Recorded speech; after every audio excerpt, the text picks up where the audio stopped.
Hey guys, good to see everyone. Welcome back to our second Triad Talks.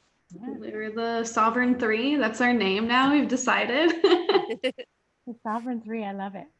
That was Yeah. awesome. Thank you. Yeah. So today we want to do like a quick video. Well, we say quick, but I feel like 30 minutes is still kind of a long time. And yet it's never enough. On understanding your sovereign rights as a free being, especially when coming online to your spiritual senses and abilities.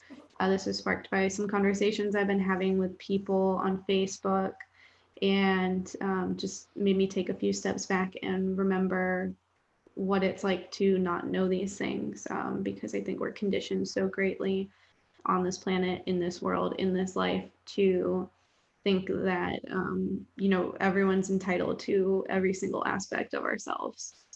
Um, and so, Chastity, would you like to explain the sort of like GSF, like sovereignty? What because you're the one who taught it to me.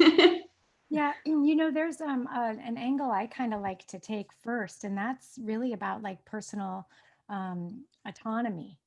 And so one of the things that I like to think about being in a position of um, self-sovereignty is really about the self-actualization and self personal autonomy. And so when I like to talk about that, I think, as people that are facilitating those that are in need of assistance during the ascension or healing processes, one of the things that we tend to do is we tend to forget that there's something called free will. And we impose our thoughts and our ideas and how we think it's best to help other people. And so, I see this a lot in our community, and I see it a lot even just with my friends. It's unsolicited advice, or healers, or frequency adjusters, facilitators, whatever form you take on, or you're claiming for yourself. We a lot of people tend to just forget about informed consent and go right in and like get all up in someone's energy, and or walk into their home or their space and change it to the way that they think that it should be. And it's so not okay, because we forget that we then are impeding on somebody else's sovereignty. We then are impeding in somebody else's journey, and we could be causing harm. One of the things that this is really fascinating, and on a very easy to understand scale.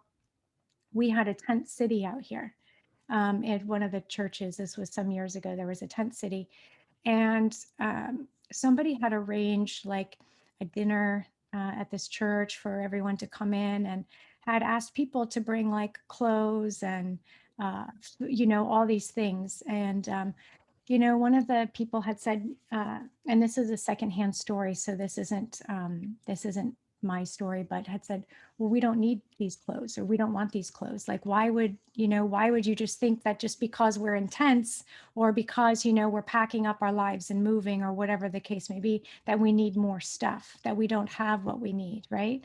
Or going in and saying, oh, I can see that you've got this entity attached to you. I'm going to go in and move it, and not have any kind of conversation with you, or something like that, which goes against other people's uh, um, personal autonomy. It goes against their own sovereignty, and really kind of breaks some universal laws that we don't really think about, right? So I think that that's a really great place to start in terms of um, how do you become an authentic human being, and how do we live the lives in our own divinity, and understand that your choices don't have to be somebody else's choices. My ways don't have to be your ways, right? And I don't know, I think that's an okay place to start. What do you guys think? Yeah, no, I'd like to sort of backtrack through some of those, because I think what really wasn't like, what I really want to tell people about is that, you know, you do have this right to understand and choose for yourself. And just because you're learning from somebody, it doesn't mean that they need to be doing things for you. They need to like be teaching you how to, you know, learn that for yourself, how to decide for yourself what's best for yourself. And, you know, that's what you did with me. And that's why I, you know, loved you as a teacher and a mentor, because I could trust you because you always were teaching me how to trust myself. This wasn't like, you know, something where I was just supposed to be like, oh, that's the way it is and you need to follow this. And I think that a lot of people want to show people their perspective. And it's like when, you know, when you're learning anything, you have a limited understanding, right? Like just by default, the way that our brains are, like we'll always have a limited understanding, limited to like our brain's capacity. So when you're learning about, you know, spirituality and working with things, I see this in like, people add me to all kinds of Facebook groups, and I'm in like some beginner witchcraft groups, and in the best way, they give me such a headache because people are always like talking about like, oh, like which gods and goddesses do you work with? Like what, you know, like, you know, asking these questions. And I'm just like, oh, you know, like I was there and I definitely like, it's so cool, the idea of working with, you know, beings, but not understanding that there is a frequency spectrum. And just because you think that something's higher up doesn't mean that it's high up in a good way. And like that there are high vibrational, like negative beings. And that sounds like such a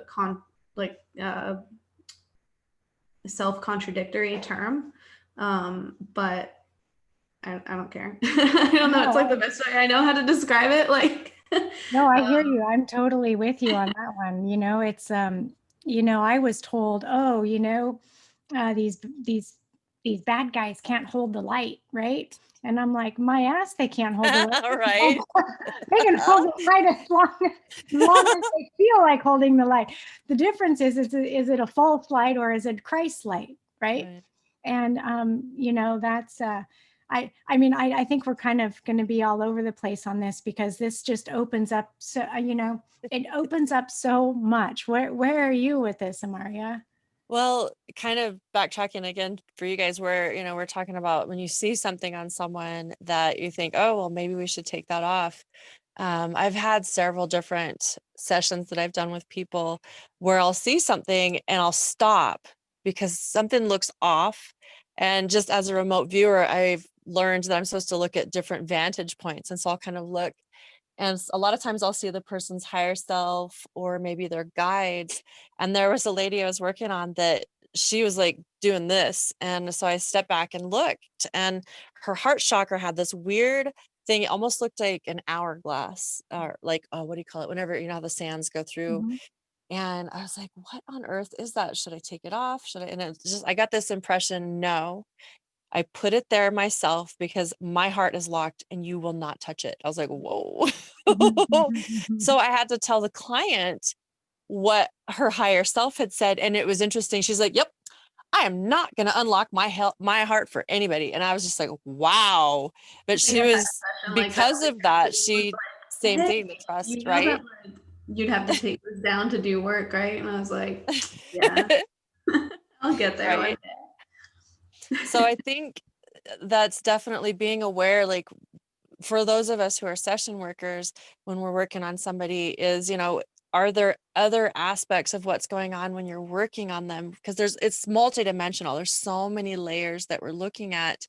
And, you know, what signs do you have? Are you feeling a certain way? Does something not feel right or feel off? And then exploring those things. Should I be doing this wholeheartedly, or should I be leaving something because this person is saying, no, this is something I have to do. You don't touch that.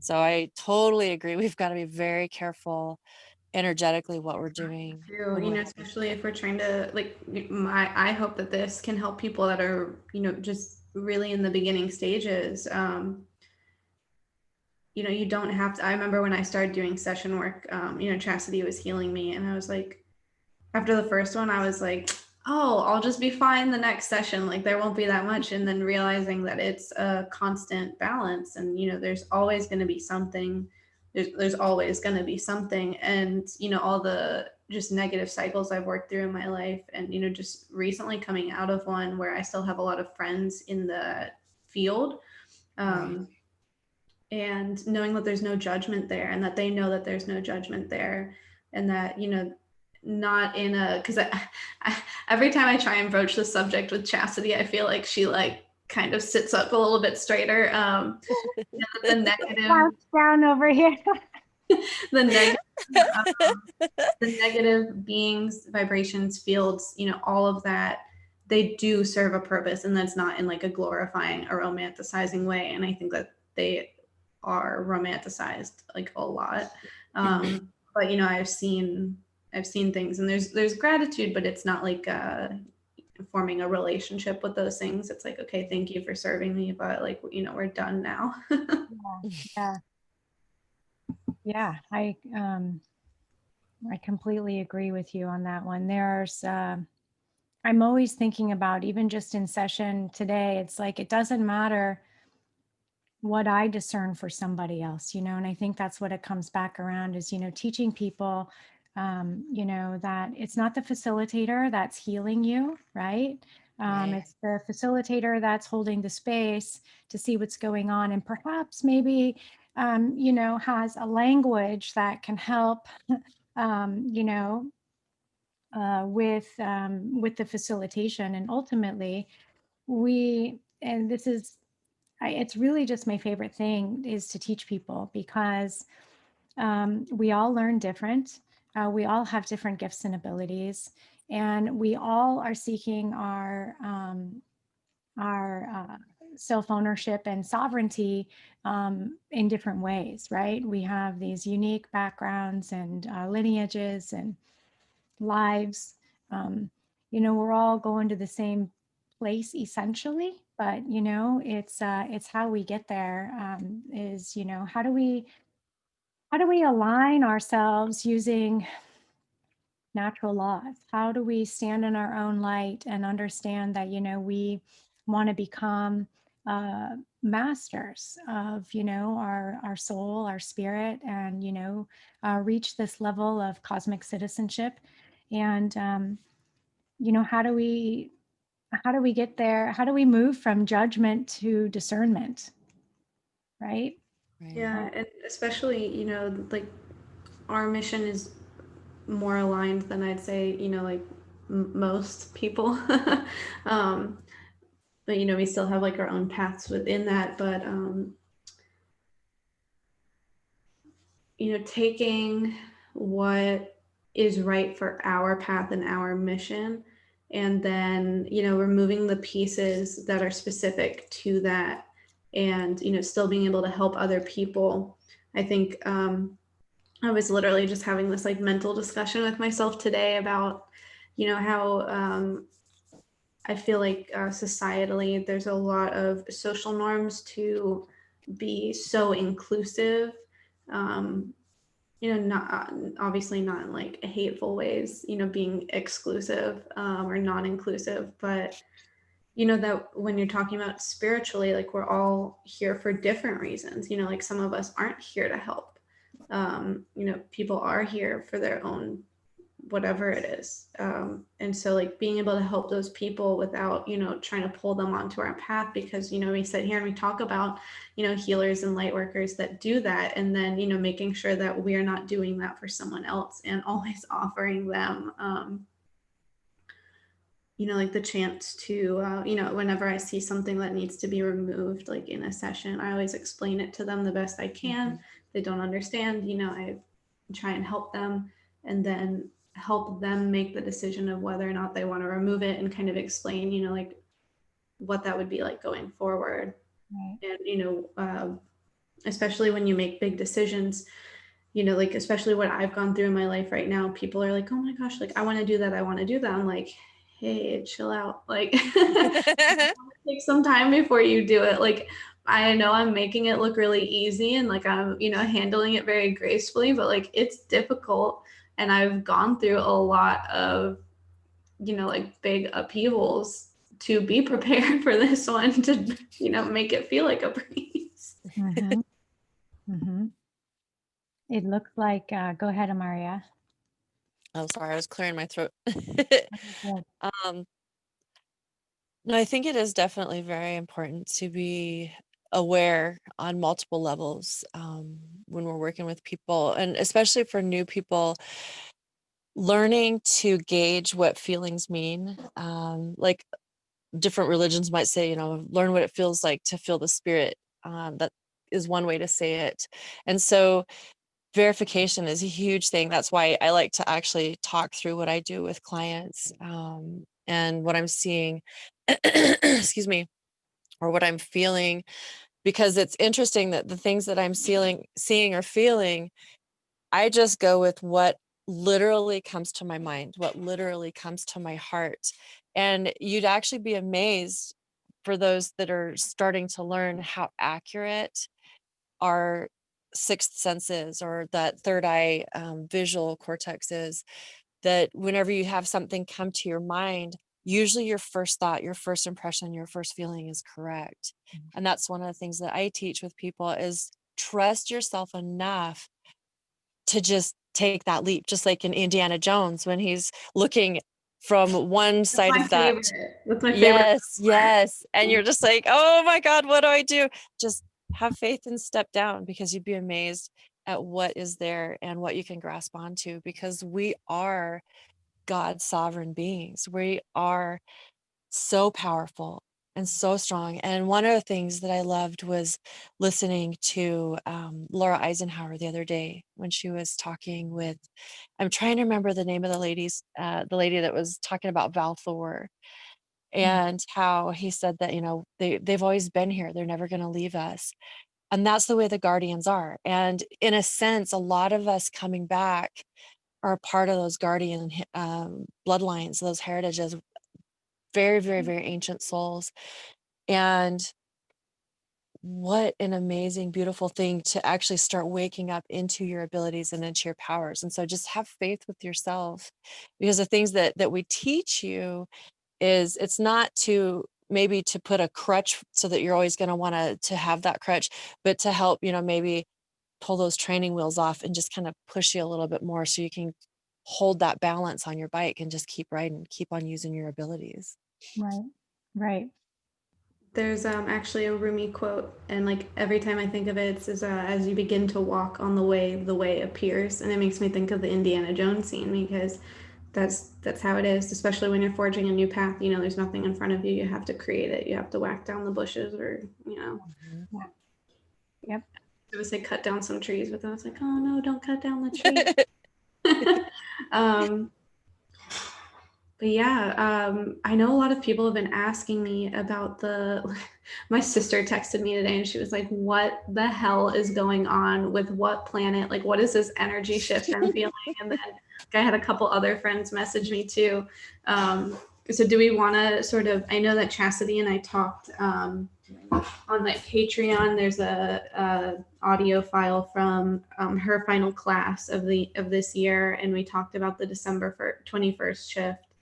And sort of what energy, you know, major energy shifts are, because I think a lot of people, you know, want to be prepared. My metaphor is like really simple, that it's like you're in an ocean and you're a surfer and you're waiting for that like wave to come. And so you see that surf wave coming, and that's the shift. And there might be someone swimming next to you, and you ride the wave and you have a good time and you get to, you know, B location, and that other person just takes the wave to the face. They still end up like in a similar location as you, but it's not as fun for them. And so that's a very, very like basic metaphor that I use for it. Is just that it's like a wave that you can ride. But I'd love to hear you guys' opinions on it. And Kitty's here. I know he literally jumped on my back. So stuck to my shirt. Oh, funny. I think he wants to be part of the conversation somehow. Go ahead, Amária. Do you have an analogy? I really love that wave analogy that you're talking about, because it does make sense, as I've done both sides. Having had recall from military abductions and different missions from secret space program, it's interesting that when I'm working through the traumas that happen to come up, if I'm just kind of not paying attention and just going about my day and allowing things to trigger me all the time, then it's kind of that way. You're getting hit by that wave because you're still going to go, but maybe I didn't get back up on that board in time or whatever. And so when I start to feel a trigger now, I stop myself and I'm like, well, wait a minute.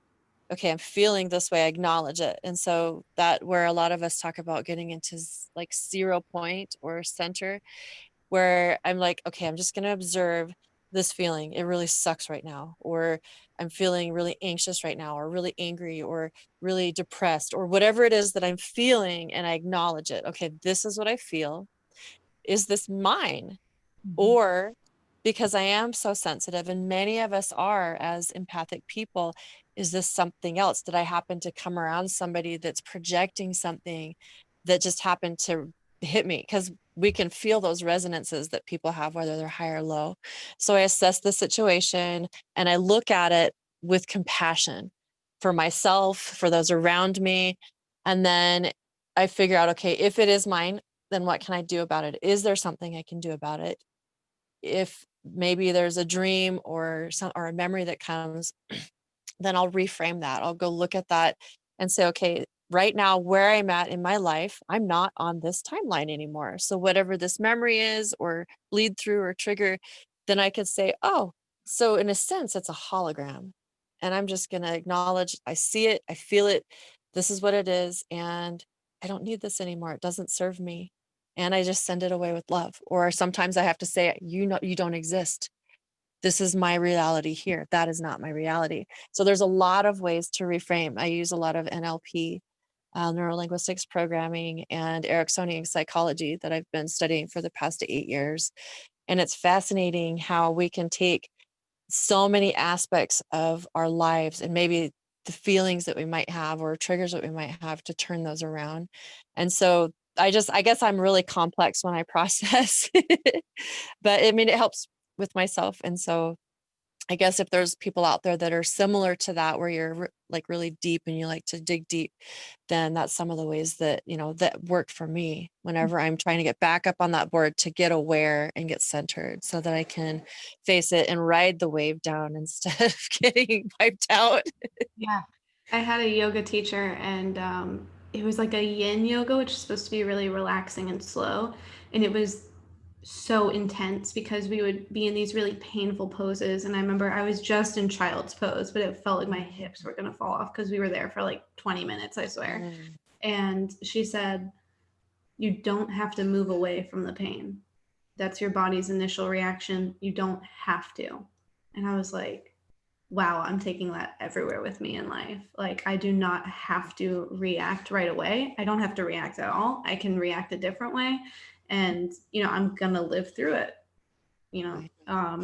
but it's so funny that you mentioned like empaths. I saw like Chastity and I like look, that's like, talk about triggers, like the word empath triggers me. And I will just share a tweet that I recently tweeted, that empath culture, not empaths, but the empath culture of society and the mainstream media preys on sensitive/intuitive people and tells them that they are only special if they continue to have no healthy boundaries and allow invasions of energy.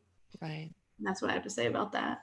I love that. Yes. Because we have the right to protect ourselves. And that's why our personal spiritual hygiene is so important with shielding. Yeah, well, and other people too, like, that I understand that, most people don't understand that when they're picking up on other people's emotions, they're like violating those people of a sort, unless that person, whoever's reaching out. But it's like a two-way street. You don't want anyone invading your privacy. You shouldn't be invading someone else's privacy uninvited either. And It's so really, that's a good point. That's a whole other conversation. Yeah. That's a really good point. That's a whole nother ball of wax. But yeah, it's definitely, I just want to touch on that because you guys are talking about it. But the whole empath thing, oh, I'm this way because I'm an empath and I feel all these things. So I am entitled to be emotional. And it's like, I got some, and then that's when I have to pull myself together and go, okay, this isn't my place to say anything because they didn't invite my opinion. You didn't invite my opinion, so I'm going to just zip it. But I think that a lot of empaths, since we're talking about it, I can share my opinion. I think a lot of empaths are leaning on the fact that they get to be emotionally reckless. Right. And That's a good way to put it. they feel a certain way because somebody made them, or because the planet is in such a disarray that they just can't handle it. And it's like, again, I like to use shows, and I think, I don't know if Kaisa, you and I were just talking about it, or if I was talking about it on another show, but when Edna in The Incredible says, pull yourself together, right? And she's like, I sometimes just want her, to, yeah, honestly.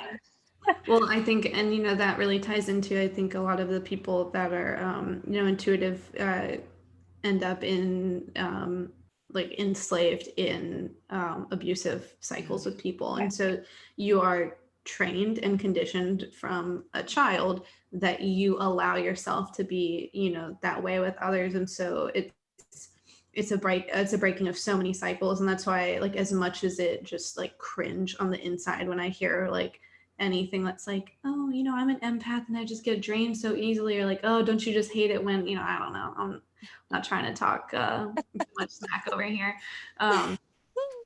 I cringe and I roll my eyes, but I remind myself that, I was in that place too. And while, I personally never really identified like an empath like that. I have friends that are, still working through those struggles and those cycles, and that it's all about perspective, right? Like, those people don't see what we're seeing, or else obviously they would make that decision to, free themselves from that. And so taking myself, like Amária was kind of saying, you kind of step back and then you say, okay, like, what is the best option here? And if I ever engage in conversations with people that don't see things the way I do, I try and adapt what I'm saying to sort of like create a bridge between the two, so that they don't fully understand my perspective, because it would probably like be like rejected, but they have a bridge and they can see it in the far off distance if they choose to walk over it.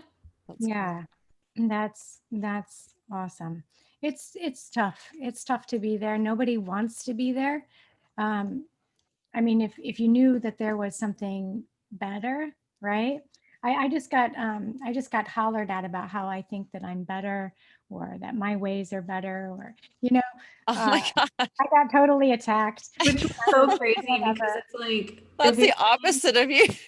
but it's also right, like, for those of us who know her, we know that that's not, something you would do. But if you're gonna say like, you think that you're better than me, aren't you also implying that you're better than that person? Because I've had people do that with me, and they're like, you're just, you just think that you're so much better than me. And I'm like, well, I kind of feel like I am now, because you're attacking me.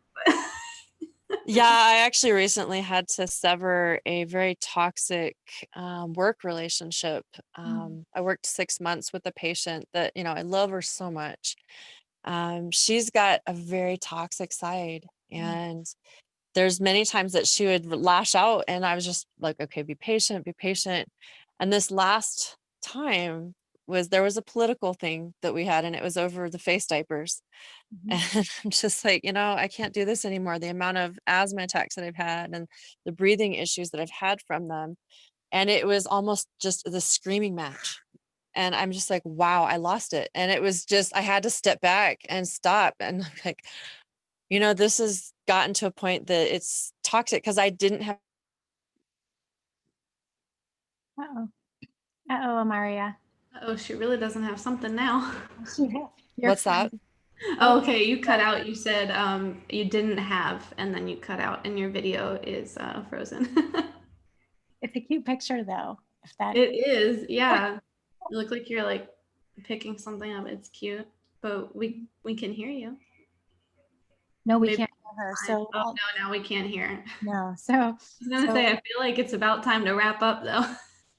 I know, right? It must be, if this is happening. So on that note, I think that I don't know, I think that we covered a few things in terms of a little bit, take responsibility for yourself. Don't impede your ideas of what is better for somebody else. You don't know better than them. Oh, she just got knocked right out of here.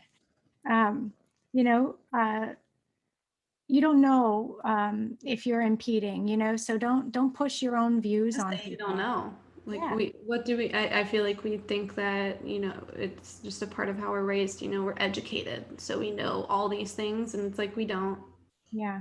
I don't really know much. And then I also remind myself, like, not everything's about me, and other people behave a certain way. I always say it's not always about you. Yep. I That's don't what, really There know. we go. Sorry Oh, about you're that. back. My internet like knocked me off. I know, we were like, oh, I guess it's time to wrap up. Oh shoot. I don't even know where it kicked me out. So yeah, we're just sort of doing our final remarks. And, Okay. yeah. No, you said most of what you're trying to say. Oh, good. yeah. Yeah, you know, we're just covering up some of, you know, going back over, doing a little recap. I was like, okay, I just want to talk about these two things, and then heard that we jammed a bunch of other stuff in there too. It's easy to go off on tangents though, right? It's easy. But Yeah. it's like one thing does, you know, always leads to something else. It always does, because everything is intertwined. And you know, it's not easy to separate life from itself, if that makes sense, right? Yeah. Thank you, sweet baby. He's gonna jump on the computer. Oh no. Yeah. So, and yeah, I think that, I mean, I can talk forever. I can talk forever. And so, sorry, he is so in the way. And I think that, you know, we can definitely do a deeper dive. So this was great just to get things going. So there's an idea of, you know, what we have, you know, to share and discuss, and then we can go into a deeper dive. So yeah, no, always. I feel like we do like mini deep dives. yeah. Like start that deep, and then like, okay, let's go back to the surface here. Hands off. Yeah, let's see. Yeah, I think I don't know. I could talk forever on trying to that's something that I want to outline, like, on my Patreon, especially for, like, the Starseed followers, about understanding your sovereign rights, the law of one, that you have free will, and that things are on an energetic level, not just a physical level, and that, like, it's all like a giant chain reaction. Like, it's not all going to happen at once, but stepping into that and really enforcing that, like, over time. I don't know. I was never a fan of practice, because I've always been like good at like everything I do, like, on the first try, like the things that I'm good at least. And, like, practice just made me even better, but I already felt like I was so good at the things that I was just naturally talented with. And so, like, Chastity would tell me something and she'd be like, oh, you just say this over and over, even just affirmations. Like, I hated it, but they really do work. Yeah, it really helps. I love affirmations. Yeah. Oh, so I think affirmations, that could be a good closing. With this energy shift on the 21st, I think, like, there's like a moon cycle going on with it too. And I would just work on, positive affirmations. There's ways to, like, just take a Google search and on how to word things, because wording is important. But yeah, I've started my affirmations with what I'm willing to release that is causing me to not have whatever it is that I want. And then, so I say I'm willing to release blah, blah, blah. And then like, I lovingly allow myself to accept whatever it is. And then I, like, show gratitude somehow in some sort of phrasing. That's sort of the affirmation tools I've been sharing with everyone. I like that format. I read it from Louise Hay's book, You Can Heal Your Life. Isn't that the best book? Everyone should have that book. Yes. I gift that to my children. My two favorites right now are I Am Divinely Supported, or I Am Divinely Supported in Everything That I Do, and I am the power, master, and cause of my emotions. Cool. Yeah. I like that. Wow. It was so good seeing everyone again. Oh, you too. Any final words, since you got kicked off? Just really stay on your path. It's so easy to get knocked off. Just like I found out the other day, it's so easy if we aren't always just, because right now more than ever, excuse me, we are getting attacked full on, even though we're, meditating, grounding, shielding. It's always that checkup during the day. And I think even more so now, we need to be checking up several times during the day, just so we're not doing these, like I love how Lisa Renee says, don't engage. I failed that one, but doesn't mean I failed the war. I just failed that battle. So we all have our struggles, and I acknowledge that I messed up, but it's just moving forward and saying, okay, I'm not going to engage this next time. I'm just going to stop. Just say, nope, I'm not going there. That one Boundaries. takes a long time to master. Yeah, well, especially because this is I won't get into a tangent, but again, like society just conditions you that you should always be engaging or you don't care enough. I'll stop myself. I think I've been disinterested most of my life. So most of my friends have said, do you even have emotions? I'm like, yes, I'm actually human. I have real emotions, I promise. But it is what it is. I don't want to live. I want to be the master, of my emotions, and that's what I want for everybody, is to be the master of their emotions. I'm a huge I am a master builder, and the law of structure is important to me. And I take it serious. It's serious business. Like if you're going to tear something down, you better build it up right, right? Yeah. I'm a huge fan of building a proper foundation. That's what I've been working on. I could have just thrown a bunch of shit together and been like, here you go, people. I'm sure people would have found it okay, but I don't think it would have caused trouble down the line, Gotta start at the bottom. That's something. I just had a conversation with a client today, and and there was a genuine concern of practitioners or facilitators, whatever you want to call them, the ones that are in malpractice or practicing in the lower astral realms or something, this person was very concerned.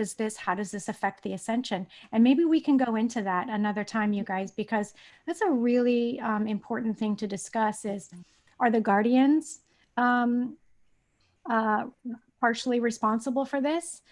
Is it all only a learning experience here on Earth? I think there's a lot to go in for people that don't have the answers. And I'm not going to say we're going to have the answers, but I think that, the three of us together, can really make that a fantastic conversation, because, how do other people's ways of crushing our sovereignty and doing what they think is best for somebody else, how does that affect us energetically? And because it can shape your environment, your friend groups, your family, your work environment. It's hard creating the space around you completely and totally. That's the law of mentalism, right? So getting into all that. Okay, we're gonna go, you guys. So many things to look up.